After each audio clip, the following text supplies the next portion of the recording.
Hey guys, I'm here with Rob Prolgo. He was actually my first teacher that I started taking classes with when I first moved down to Atlanta. And I've said other times here on the channel that Rob was really, his classes were really instrumental in me developing as an actor when after I moved down here. So I decided, why not have a conversation with Rob here on my YouTube channel, so you guys aren't just listening to me talk all the time, and you get to hear a lot of Rob's insights as well.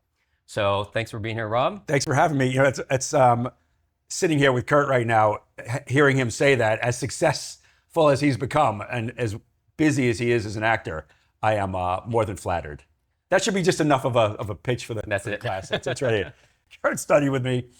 He's doing great. Yeah. So I thought the first thing that would be interesting to talk about is this concept of, and I think every actor at some point in their careers will think about and will try to figure out how to do, and that's how to look real while acting. I think that's, you've said before, as like the baseline, right? So from everything that you've done in your training when you were a student to now as a teacher, like where do you stand now on, like, what is it that helps us look real when we're acting, whether it's on stage, on camera, whatever it may be? Yeah, great. So, and again, not to go off on a tangent, but and Kurt was nice enough to say when I was a student. But I think what's important to remember as actors is, even though I'm an actor and I do teach, we all, as I am, I will always be a student. We never really graduate from acting. On this journey as an actor, I can't tell you how often, thank goodness, how often I'll find myself around amazing actors and teachers, and just in casual conversation, somebody will say something and you'll go, oh my God, I've never heard it that way before. I've never heard somebody say that. And why don't I know that? How do I, I'm 59 years old right now. And, the epiphanies happen all the time if you keep moving forward as an actor and you keep surrounding yourself with the best teachers you can find, the best people you can find, the best actors you can find. It's amazing the little nuggets you pick up, no matter where you are. This is an art form. It's not math, it's not science. We're constantly learning how to create characters and tell stories, and there's no right or wrong way to do this. Not to go off on the tangent, so the question being, the age old, how do you come off real? How do you look real on camera? There are a lot of different definitions of acting in the journey. You'll hear people say things like it's, the one, I've settled on right now is, I believe, is Meisner's, which is just behaving truthfully under imaginary circumstances. So clearly we're being judged on our behavior. It's not talking truthfully. It's not feeling truthfully. It's behaving truthfully. Acting is behaving under imaginary circumstances, or trying to achieve an objective under imaginary circumstances. And every script is a set of imaginary circumstances. Or just, I've heard people say, well, just being real on camera. As if that's so simple. It's just being real on camera.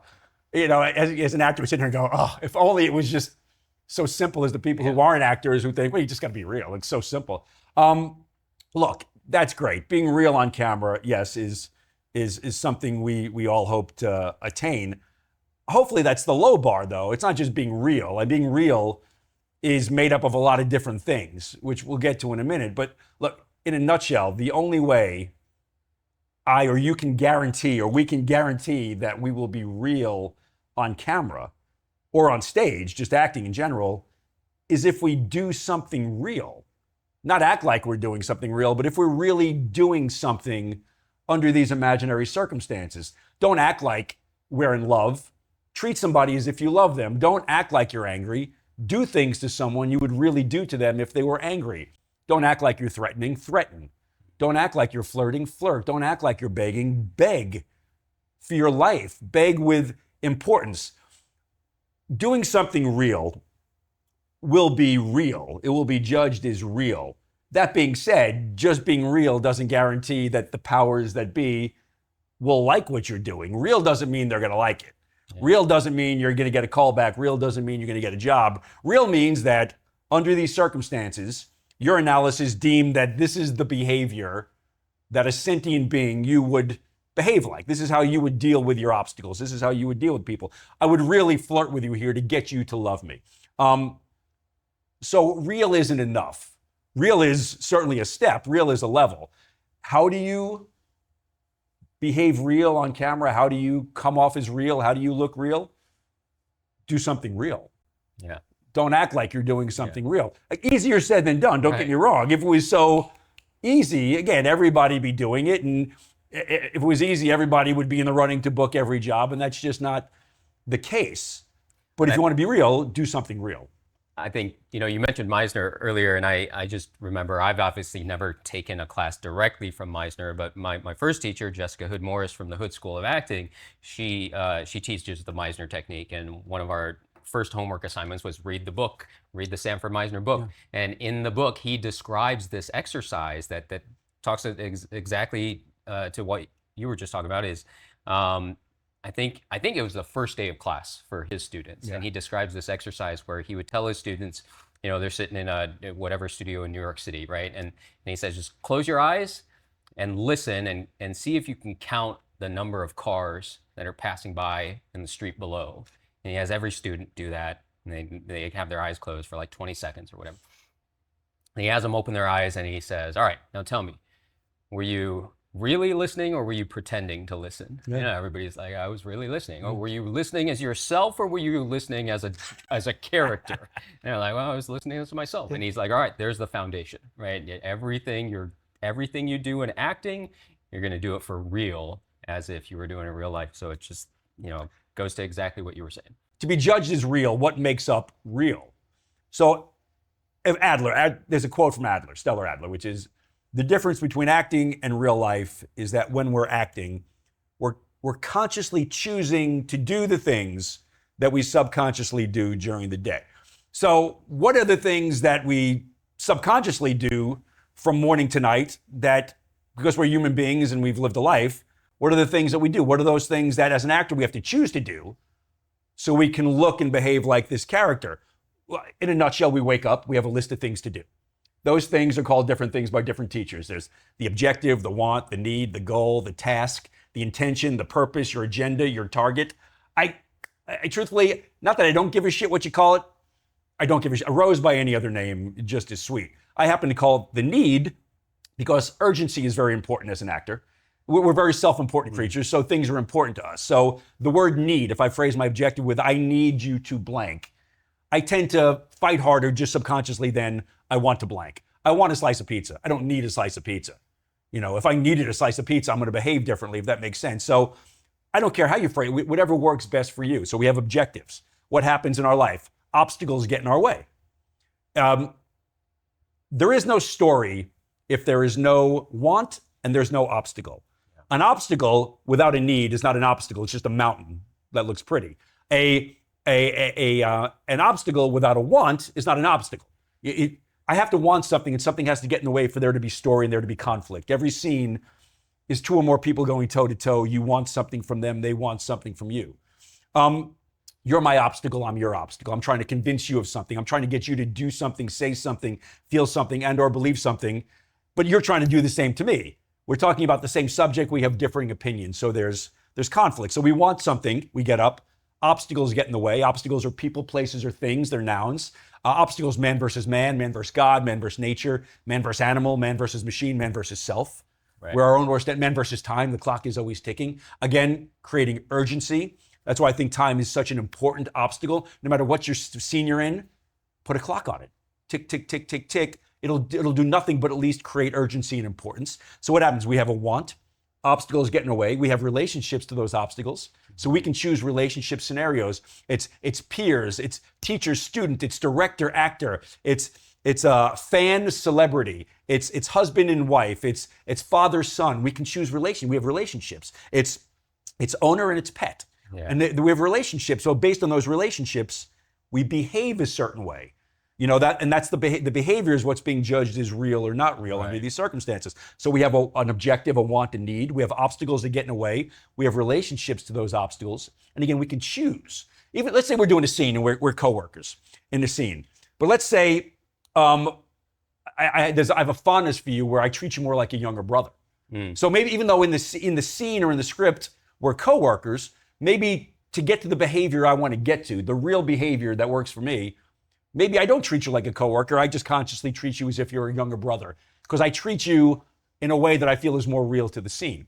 Again, we can choose to do that. Adler says we consciously choose to do the things. And I think that's where once people start to understand that, they'll be able to, in their mind, translate what a director might tell you, right? Because a director might not say, hey, treat him like your younger brother. They might just say, hey, you guys have been close for a while, and just imagine that, and then action, right? Absolutely. And then so if you could translate that and give yourself that relationship scenario or whatever objective, whatever it might be, then that makes it real, rather than just in your head, oh man, he asked me to be closer to him, and then just and a lot of times actors will go, a lot of times actors in acting class are a lot like kids in school. They'll go, trigonometry, when am I going to use that in real life? Or geometry, when am I going to use that in real life?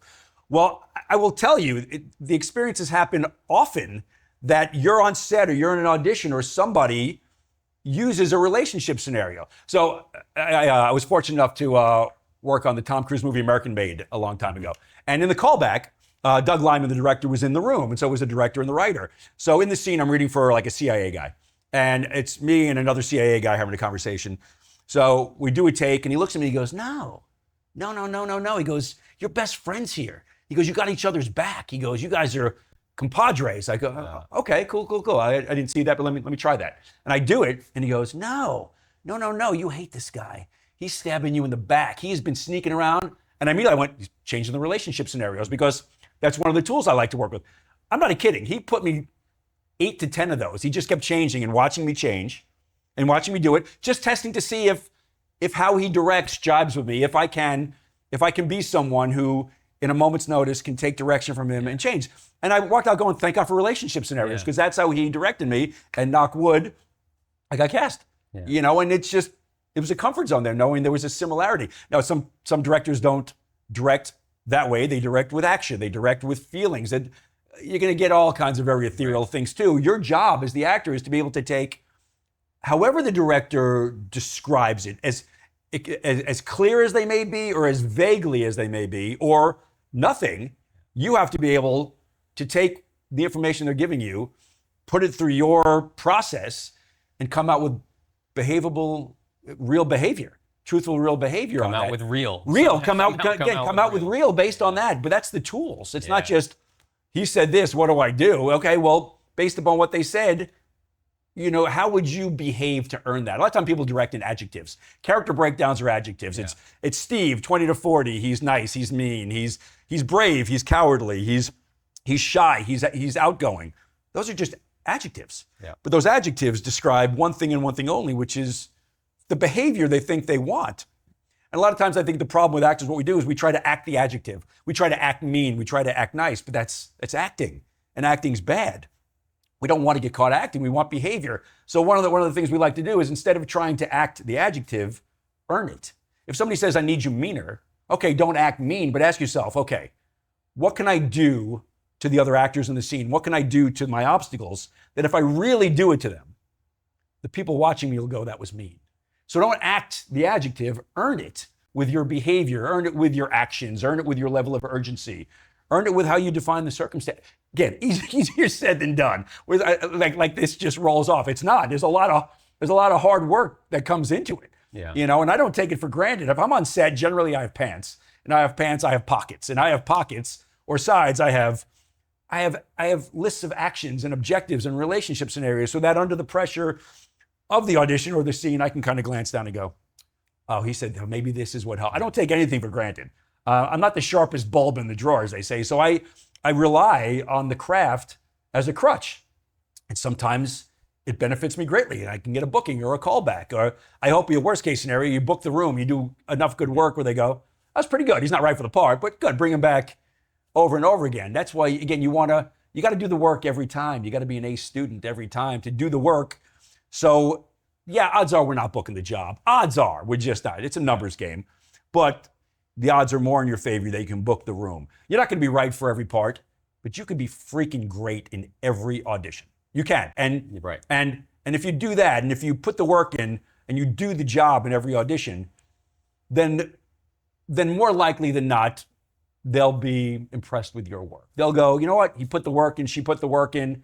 Okay, he might not be right for this part. Is there any other part in this project they might be right for? If yes, great. Let's see them read for that.